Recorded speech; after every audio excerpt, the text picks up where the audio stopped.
వృషభ రాశి వారికి మార్చి నెల అద్భుతమైనటువంటి ఫలితాలను ఇవ్వబోతూ ఉన్నది.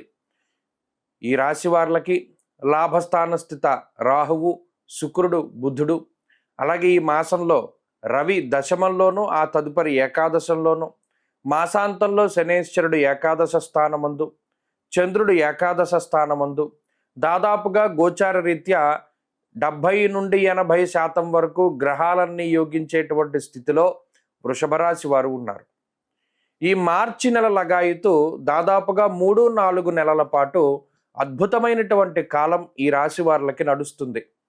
ప్రత్యేకించి లాభస్థాన స్థిత గ్రహాలుగా ఏవైతే ఉన్నాయో, అలాగే రవి కానీ, శని కానీ, రాహువు కానీ, ఈ 3 నైసర్గిక పాపగ్రహాలు కూడా లాభస్థానంలో ఉండడం వల్ల ఊహించినటువంటి అవకాశాలు, గతంలో కోల్పోయినటువంటి అవకాశాలు, లేదా ఎప్పటి నుండో ఎదురు చూస్తూ ఉన్నటువంటి ఫలితాలు, ఇవన్నీ కూడా ఆకస్మికంగా సంభవించేటువంటి పరిస్థితులు వృషభ రాశి వారికి ఉంటాయి.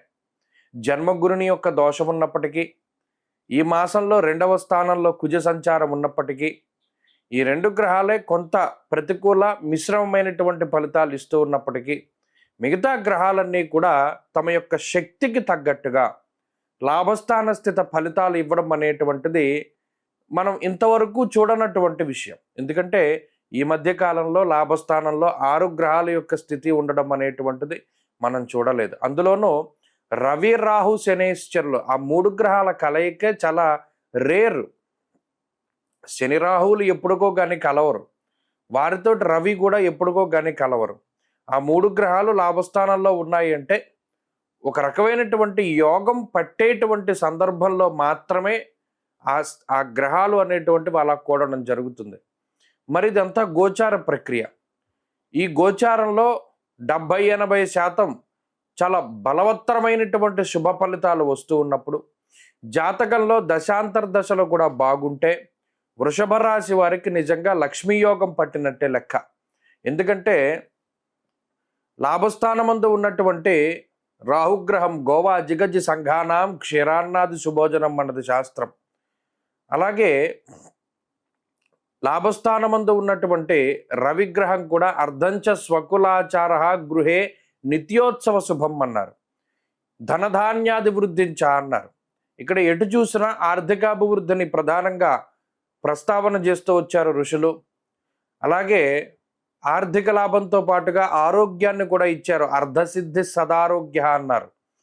అలాగే శుభ కార్యక్రమాలు జరుగుతాయి అని చెప్పి ఎక్కువగా చెప్పారు. ఎందుకంటే మనం ఏదైనా సంకల్పం చెప్పినప్పుడు ఏం చెప్తాము, నవగ్రహాలన్నీ కూడా శుభ ఏకాదశ ఫలావాప్యర్థం అనేటువంటి సంకల్పం చెప్తారు. మీరు గమనిస్తే అంటే ఈ గ్రహాలు ఏమైనా దోషపూరితమైనటువంటి స్థానాల్లో ఉన్నా ఏకాదశ స్థాన స్థిత ఫలితాలని ఫలానా వాళ్ళకి ఇచ్చుగాక అనేటువంటి సంకల్పం చెప్తారు. మరి నిజానికి అలాంటి ఫలితమే మనకి ఈ వృషభ రాశి వారికి వస్తుంది. కాబట్టి ఎటు చూసుకున్నా వీరికి ఆయా రంగాల్లో ఎదుగుదల అనేటువంటిది గోచరిస్తుంది. అంతేకాక ఆర్థిక ఆరోగ్యాభివృద్ధి, శుభ కార్యక్రమాలు జరగడం, ఉన్నత ఉద్యోగ ప్రాప్తి, ఉన్నత అధికార పదవీయోగ ప్రాప్తి, ఉద్యోగమందు ప్రమోషన్లు, లేదా ఆశించినటువంటి చోటికి ట్రాన్స్ఫర్లు, లేదా సంతానోత్పత్తి జరగడము, వంశాభివృద్ధి జరగడం ఇత్యాది విషయాలన్నీ కూడా ఈ రాశి వారిలో జరగడానికి అవకాశం ఉన్నది.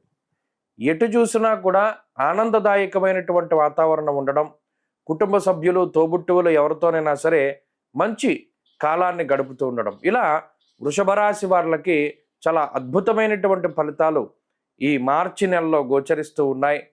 కాబట్టి అన్ని విధాలుగా కూడా ఇది చాలా గొప్ప మాసము. మనం ఎంత చెప్పుకున్నా ఈ మాటలే మనకి వస్తూ ఉంటాయి.